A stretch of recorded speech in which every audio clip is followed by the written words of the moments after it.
central banking, fiat currency, a fractional reserve system, our legacy financial system has destroyed the very idea of what it means to save and replaced it with a de facto requirement to invest. A requirement that has essentially never really existed for most of human history, or at least did not exist when people had access to real money, to hard money. And I want to explore how this relates to Bitcoin, how Bitcoin returns us to a paradigm in which saving actually works and you do not need to invest your money to save. So why do I say that right now you essentially have to invest in order to save, which should not be the case? Well, because typically when you think of saving, you save money. And for most of human history, this has been the case. You work, you produce value, and whatever value you produce, you received money for it, which for most of human history was gold or more likely silver for the average citizen. So that was typically the end of the story. You would use your money to buy the goods and services that you required. Anything left over was your savings, and you simply saved in the money that you earned. And this makes sense because the idea of saving is that you are preserving the optionality of when and where to exchange the value that you produced. Because you may be a blacksmith concentrated in one particular local area, and you may want to be able to produce value in that area, but then to spend or transact with that value that you produced somewhere entirely different and at a different time, perhaps years in the future. So to save the excess value that you produced in money provided the blacksmith with the optionality of going to a town many days away to buy goods many months in the future or even years in the future. That's the essence of money's optionality. And the degree to which money is considered hard is the degree to which over time it preserves the stored value that you decided to encapsulate within the money. Hard money is very good at storing capital or storing your wealth over a long period of time and in a way that you're able to transport it to various parts of the world and still use it to transact with. So the essence of the story here is that for most of human history, you simply saved with money. This is kind of the whole idea of money. Money is not just a medium of exchange. It is ideally a store of value. In fact, the only reason money is a medium of exchange is because it's a store of value. Now, things are a little different. With fiat currency, there is an element, a degree to which it is a store of value. But over longer periods of time, there is this insidious leakage, this insidious parasitical leaching that occurs, in which the longer you hold your savings in fiat, the more it dilutes, the more its value is drained. And this is what we call basically inflation. This is when the purchasing power of your money, in this case fiat currency, gradually declines. And it's really insidious when it's only a couple percent a year because you don't really notice it, but over the years it compounds. This is why you really should not save substantial amounts of money in fiat currency. You should save perhaps a an emergency fund for if suddenly there's an expensive car repair or something along those lines. You should save a few months in living expenses because those are immediately payable in your domestic currency. But if we're talking about life savings, you certainly do not store your life savings in fiat because over the long term, in even the most stable economy, the nature of fiat currency is such that the purchasing power is going to be drained from it. And that's in the best case scenario. In the worst case scenario, your government is so irresponsible with managing the currency, the domestic currency, that perhaps its purchasing power, the purchasing power of your savings, dramatically declines over a very short period of time. So the threat of your savings going to zero with fiat currency is kind of the ultimate risk that you have to analyze in the long term. It's not just that slow, insidious couple percent a year. It's the danger that couple percent a year can become 10% a month, or hyperinflation, 50% a month. Now you're talking about being wiped out. But for most of human history, this was not the case. For most of human history, you could simply save in money, and this was ideal because money is universally saleable. It is something that you can choose to hold on to it as long as you want and to transact with it anywhere you want. And that's kind of this is why money exists. This is why civilization doesn't even work without money. Right? Money enables civilization. This is something that Star Trek, for example, gets wrong. The future is not a future in which, like a high-tech future, a sci-fi future, is not one where there's no money. It's actually one in which money is perfect. You have the best form of money ever. But in a situation such as we find ourselves now with the current legacy financial system, we have a very, very poor form of money. And what has happened is that basically you can't save in money anymore. You are forced to invest if you want to save. Now, we are so used to this paradigm now that we don't even think about it. For us, savings obviously just goes right into a mutual fund. Savings obviously goes into a stock and bond portfolio. Because what other option is there? There is no other option. Fiat currency has eliminated the ability to save in money. And it forces people to invest. People that otherwise would not invest. I would wager that the vast majority of people who currently have, a lot like life savings in your typical 60-40 stock bond split with a mutual fund or whatever, I would wager that most of these people would not be investing if they had hard money, if they could just save with money, because that's really what they are doing. Most people are not investors. They are savers. The only reason people invest is because money has been eliminated as an option. And this has some really interesting knock-on effects because it distorts not just people's economic behavior on a like a household level, but it distorts the entire economy. Because what happens when you have all of this capital that people are trying to save being thrown into investment markets blindly for the sole purpose of preserving their purchasing power from inflation?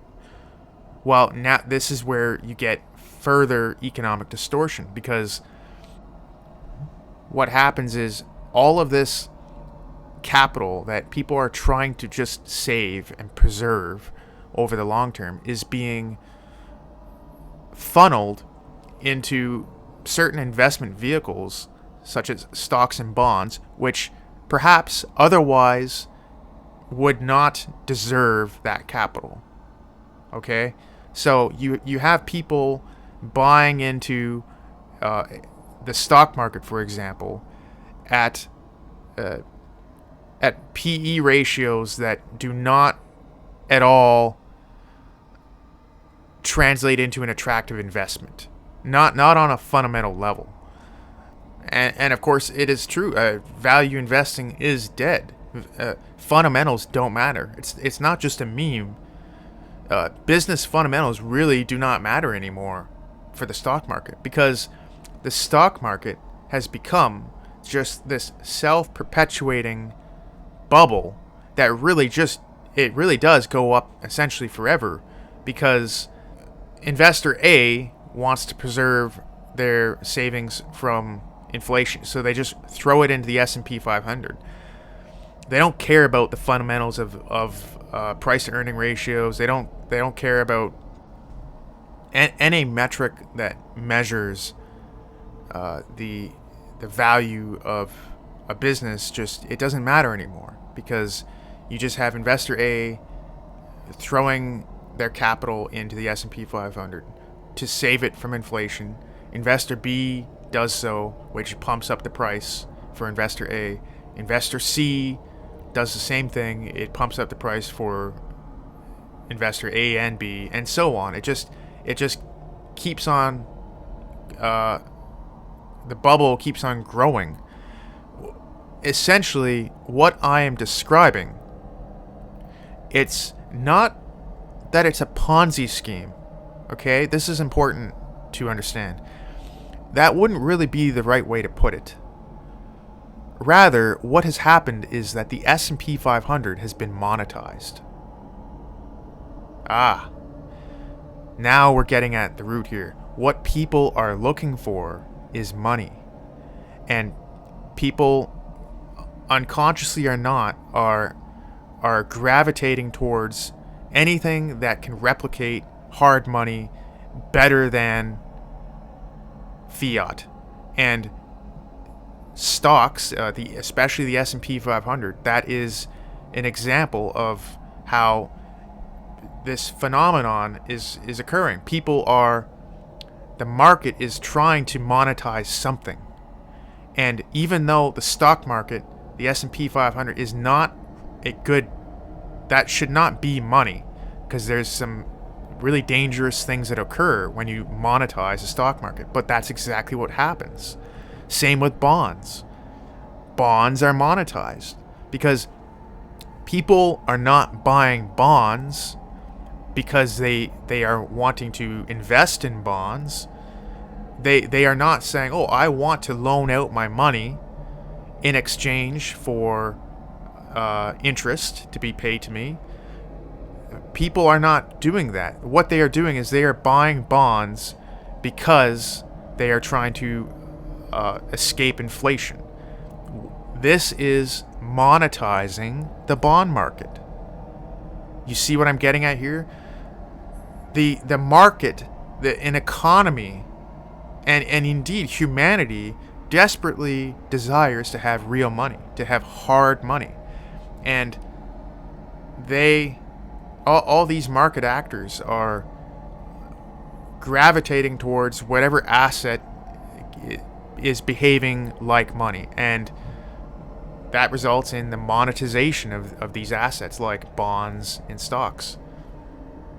That's really dangerous because these assets are not money, and by monetizing them, you encourage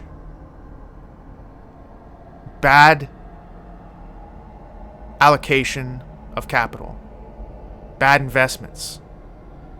You encourage malinvestment, because when all this capital floods into these assets and monetizes them, when they do not deserve to have all this excess capital flowing into them, they do not deserve to be a sponge for all this capital, then that excess capital, ultimately, it does not get wisely allocated. It ends up being poorly invested.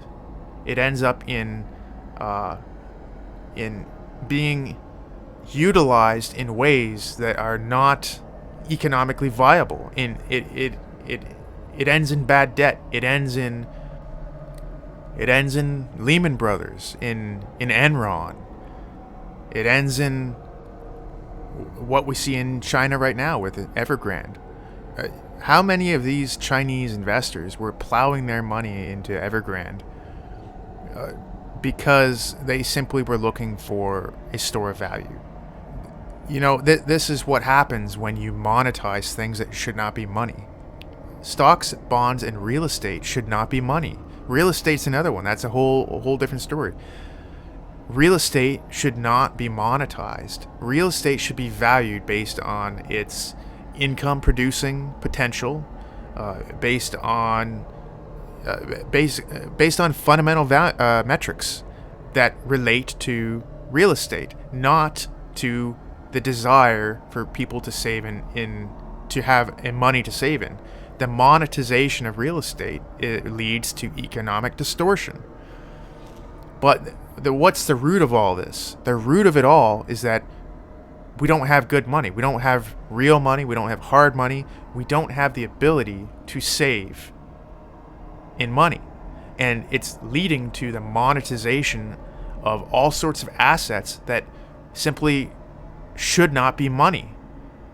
And it just leads to even more knock-on effects. It leads to further distortions. When the money of a society or a civilization is faulty, when it is fake, when it is a fraud, when no one trusts it, it leads to a distortion of the whole economy. It warps everything. It even warps morality.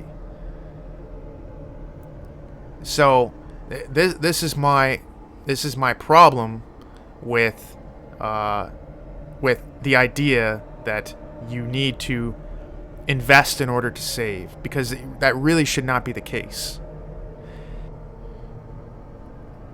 You should just be able to save in money and to be able to rely upon purchasing power of that money not declining or even suddenly going to zero.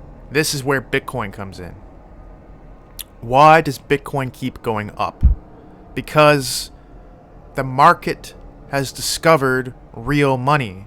And over the last 10 years, there has been a trickle, which has become a stream, which is rapidly becoming a tidal wave of money, is leaving traditional investing assets, which have been utilized as money, which have been monetized, and is going into money. Bitcoin is demonetizing bonds, stocks, and real estate. And to the extent that Bitcoin's price keeps going up is because we are seeing this flow of capital that desires money. That's all it desires. It just wants money, real money, hard money. And it is flowing away from these assets because now it has real money. It has the option not to have to buy treasuries or corporate bonds, or to be forced to buy the S&P 500 or to get into real estate. All this capital is no longer forced into any of these traditional investing assets because it now has money that it can save in. It doesn't have to invest. How much capital out there simply desires to be able to be saved and not invested? With investment, there's always counterparty risk. With investment, there's a whole slew of considerations that you do not have to consider when you have money with zero counterparty risk. Bitcoin keeps going up because it's demonetizing everything that has been monetized due to fiat currency. That is why Bitcoin keeps going up. Now, one more thing I should mention. Why not gold? If investors desire money and they don't want to be in stocks, bonds, real estate, they just want to save, why not gold?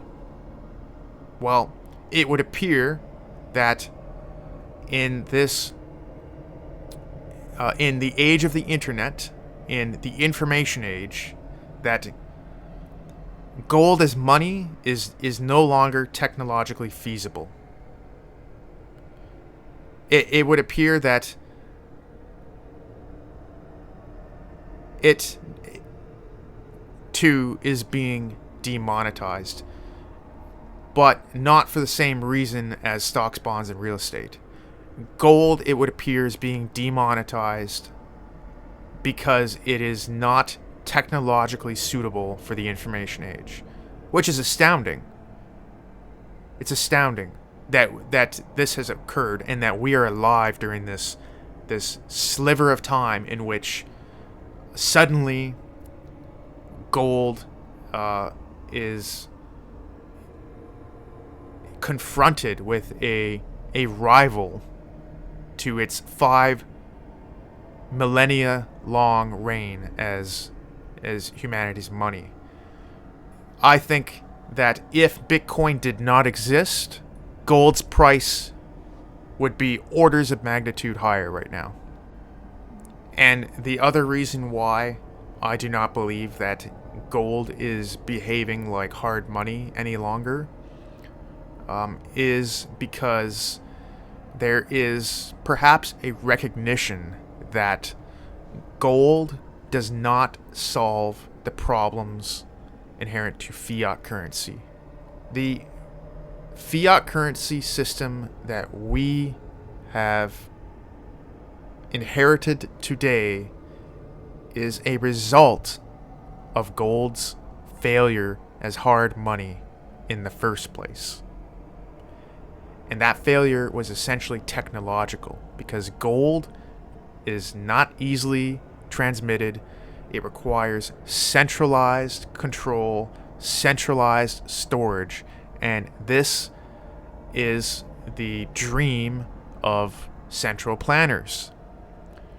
If we were to return to a gold standard, we would have all the same problems repeat. We would simply repeat history. Gold is no longer capable of serving as money for humanity because we have transcended, we have taken a step forward in the evolution of humanity in the sense that we are now in a digital age. We are now in an age where you can hold $1 billion worth of value in your brain, literally. Gold is done.